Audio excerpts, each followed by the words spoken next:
Mire, desde ayer se está hablando mucho en el país, y es un tema de opinión pública, de la intervención en un medio de comunicación del propietario de la fatídica discoteca Jet Set, que costó la vida a 232 personas y que constituyó la desgracia de más de 400 parroquianos que estaban en el momento del desplome del techo de la discoteca. En distintas condiciones, habían algunos que estaban trabajando en la discoteca, incluso una hermana del propietario estaba ahí prestando servicios laborales, había una orquesta, la orquesta del afamado artista Ruby Pérez estaba en pleno ejercicio musical en ese momento, y habían personas que habían pagado entrada para disfrutar de una noche alegre. Alegre como estaba ahí la gobernadora de Montecristi, lamentablemente fallecida, como estaban ahí ejecutivos del Banco Popular, 2 fallecidos, 4 fallecidos de los ejecutivos del Banco Popular, 2 de la familia Grullón. El artista Ruby Pérez fue de las víctimas. Esa es una historia conocida. Ahora, la oportunidad que se tomó ayer el propietario de la discoteca de decir su parte, su versión, y de decirlo libérrimamente, porque probablemente en otras condiciones esa misma persona estuviera bajo custodia del Ministerio Público, estuviera con una medida de coerción impuesta. Sin embargo, es obvio que ha habido una dilación del caso.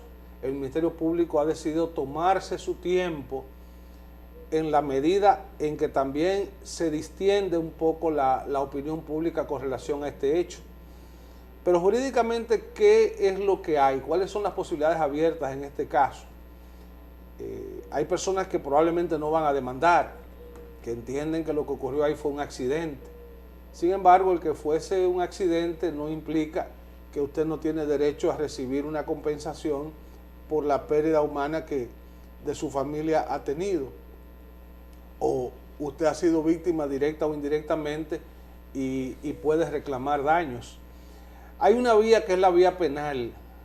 La vía penal se puede establecer si se invoca que hubo intención de causar el daño o si hubo algún tipo de negligencia por omisión o por comisión de los daños que se causaron esa noche en el Jet Set. La otra vía es la vía civil. Hay familias que no les va a interesar, digamos, proceder penalmente contra el propietario de la disco, ni contra los gerentes, contra los responsables de conservar en buenas condiciones el local, para garantizar la seguridad del aforo que estaba presente esa noche. De todos modos, sea por la vía penal, sea por la vía civil, va a haber reclamos de compensación, de retribución, de cobrar esos daños que ocasionó a aquellas personas que perdieron a un ser querido en esa noche, o a aquellos que fueron víctimas y que lograron sobrevivir a la tragedia, pero que hoy presentan daños materiales, contusiones, laceraciones, o que tienen daños emocionales, psicológicos. Todo eso se va a determinar en justicia. Pero este es un caso que no se va a resolver en 2 días. Es un caso que probablemente dure años, probablemente dure más de un lustro. Partiendo del histórico de casos como este, la justicia tarda mucho tiempo en resolver. Además, estamos ante la posibilidad de que se presenten aquí más de 400 demandas y querellas.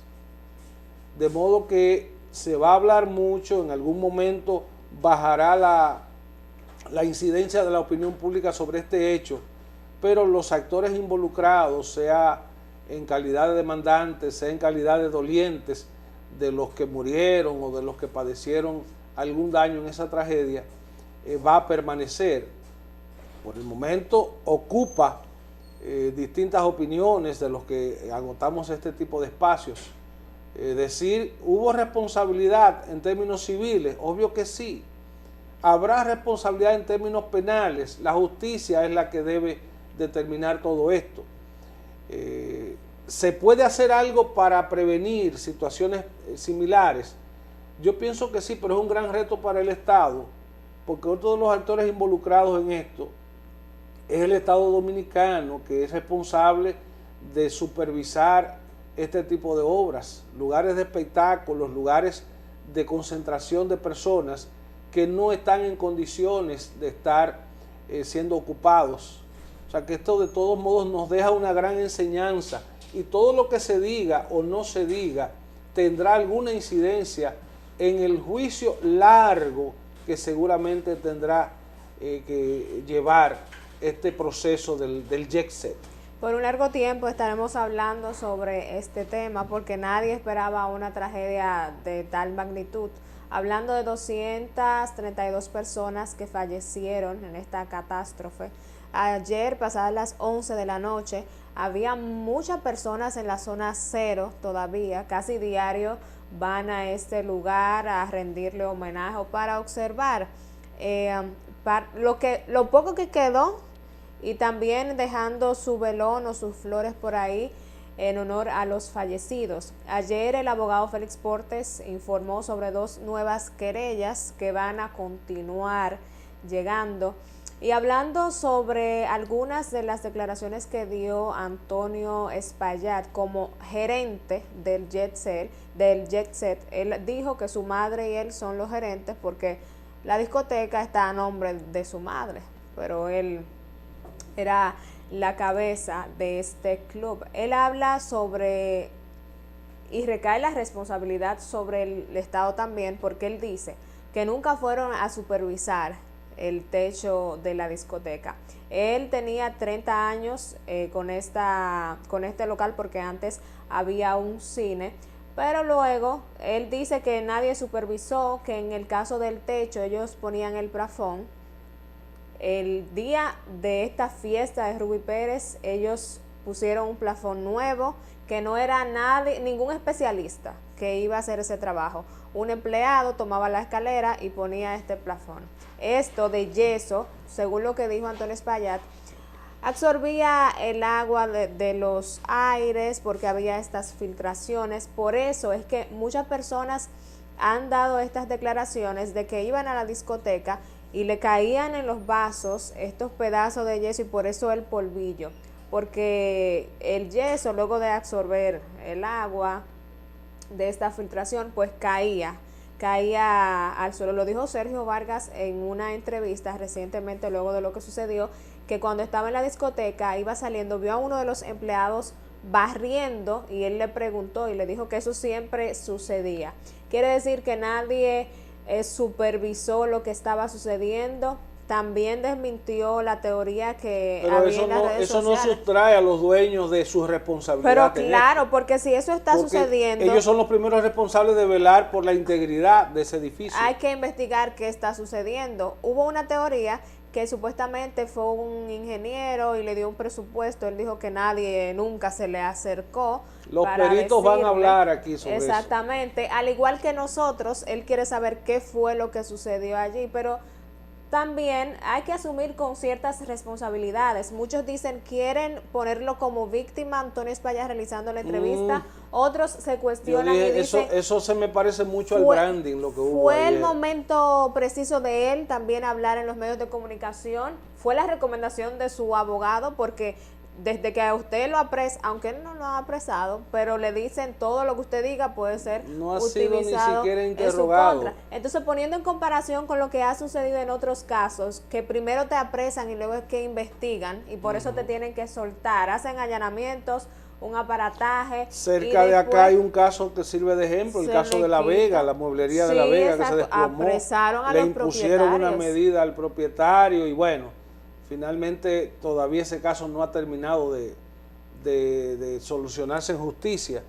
Lo que como he dicho, es un caso que va a durar mucho tiempo. Lo que sucedió en San Cristóbal también, que todavía no han dado básicamente la razón. Hubo una explosión, fallecieron personas, pero ¿qué provocó la explosión? Asimismo, estamos esperando entonces esta investigación. Todos esperamos que arroje luz saber qué sucedió allí y que cada quien asuma con su responsabilidad. El Estado la tiene por no supervisar obras, los propietarios la tienen porque no le dieron seguimiento a esas quejas o viendo lo que estaba sucediendo con el techo, se hicieron de la vista gorda, miraron para otro lado y simplemente le pasaron en la cara y dejaron que todo siguiera como estaba. Se deben dividir estas responsabilidades, sea lo que sea que suceda con Antonio y con las demás personas involucradas, se debe marcar un precedente. Y algo que queda en el sabor social acción del pueblo dominicano es si hay y si siguen habiendo personas intocables en este país, personas a las que no se les puede tocar ni la puerta, personas a las que no se les puede tocar con un dedo porque tienen X o Y incidencia, porque tienen X o Y favor realizado, porque tienen X o Y padrino. Aquí hay mucha gente con padrino y gente que le debe muchos favores también. No es lo mismo ni es igual que si el propietario de esta discoteca hubiese sido otra persona, que no tuviese el poder de Antonio Espaillat, porque hay que decirlo, que poder y dinero sí tiene. Él también ahí dijo que se ha mantenido en contacto con algunos de los familiares, tanto de empleados como de las víctimas, que perdió amigos también, y que dijeron que no lo iban a demandar, pero hay que ver más adelante cuál será la reacción, porque una persona que pierde a un ser querido de esta manera puede cambiar en cualquier momento su mentalidad. Por este caso, 136 niños quedaron en la orfandad, lamentablemente. Están pidiendo muchas ayudas vía John Péame, que se ha dedicado también a recolectar. El gobierno le va a dar 30,000 pesos, aparte de las víctimas de esta tragedia. Mientras tanto, todos estamos a la expectativa de qué va a pasar con los responsables de esta tragedia. Mira, ayer estuvimos hablando de la Cámara de Cuentas, que ya muchos dicen, tienen que quitarle el nombre de la Cámara de Cuentos. Hay que esperar los resultados. Yo no tengo grandes expectativas de lo que pueda hacer ese equipo, por la misma situación que estamos analizando. O sea, ¿cuál es la real posibilidad, cuál es la real capacidad que tiene este organismo de imponerse como un suprapoder contra los que manejan el poder en el país? Porque es que la Cámara de Cuentas está para auditar las cuentas del Estado, es para auditar el desempeño de los que administran la cosa pública. Entonces, por ahí dicen, cuando el río suena es porque agua trae. Hay muchísimas sospechas, muchísimos rumores de comportamientos inapropiados de ciertos funcionarios en ciertas instituciones públicas, y al final de las cuentas de ahí no se investiga, no se concluye nada. Ese ha sido el histórico de la Cámara de Cuentas. Entonces yo me pregunto, ¿qué de especial tienen estos 5 nuevos miembros escogidos como para hacer que las cosas resulten ser diferentes? Las primeras pruebas serán mirar hacia atrás, mirar hacia el pasado, porque no es verdad que los que administraron la cosa pública 2, 3, 5, 10, 15, 20 años atrás deberían sustraerse de su responsabilidad.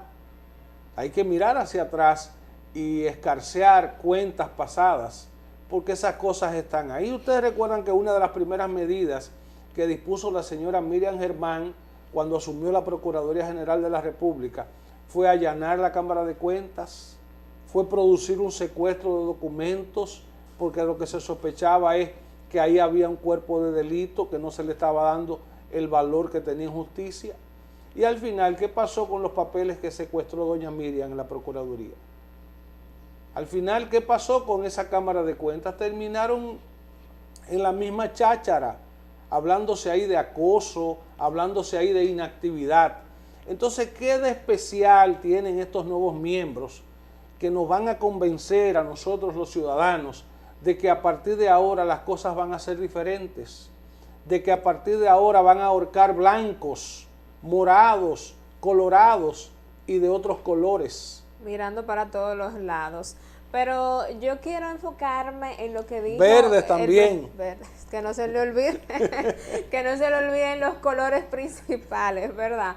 Janel Ramírez dio unas declaraciones, el presidente saliente de la Cámara de Cuentas, ese acusado de acoso laboral, ese que lo están acusando de archivar auditorías, de que en las entrevistas que se hicieron a los miembros de la Cámara de Cuentas saliente, dijeron que en las reuniones se decían hasta rata y le mencionaban la madre. Eso decían ellos, que nunca se pusieron de acuerdo. Yo no entiendo por qué intentaron permanecer ahí esos miembros. Yo no lo entiendo. No debieron irse a evaluar. Simplemente debieron dejar sus cargos ahí a término de un periodo. Pero el señor Janel Ramírez dice que él se retira con la serenidad de haber actuado con principios, dice él, y liderado con firmeza esa Cámara de Cuentas.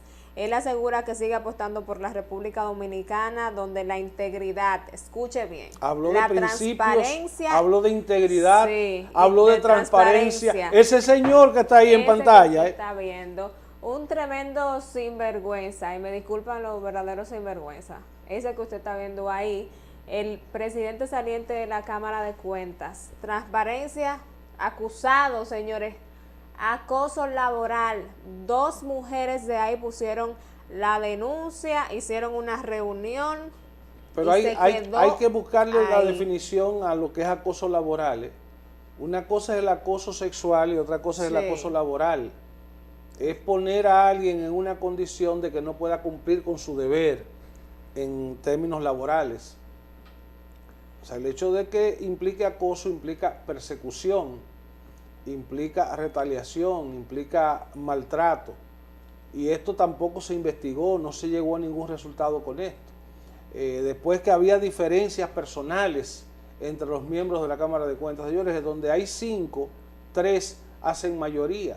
Y parece ser que ellos no se reunían, algunos ni siquiera se hablaban.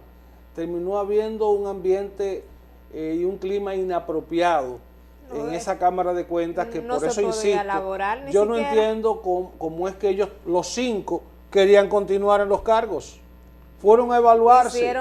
Y él tenía la esperanza, este señor, de continuar ahí en su puesto como si nada. Como él habla de integridad, habla de transparencia, después de todo habla de eticidad. Y hablando de tantas irregularidades, el señor que estuvo ahí desde el 2021 ya hasta este 2025, no vimos los resultados del trabajo que se debió realizar en este órgano fiscalizador, no se vio. Mientras tanto, siguen esas denuncias de los mismos miembros de que él los llamaba cucarachas, no se reunían, no se ponían de acuerdo, se armaba el rebún, tú me dices y yo te digo, cada quien por su lado, y nunca se pudo concluir con una de esas auditorías que tanto la gente y que ellos mismos necesitan y la misma Procuraduría necesita para una investigación. Nos quedamos esperando que se realizaran.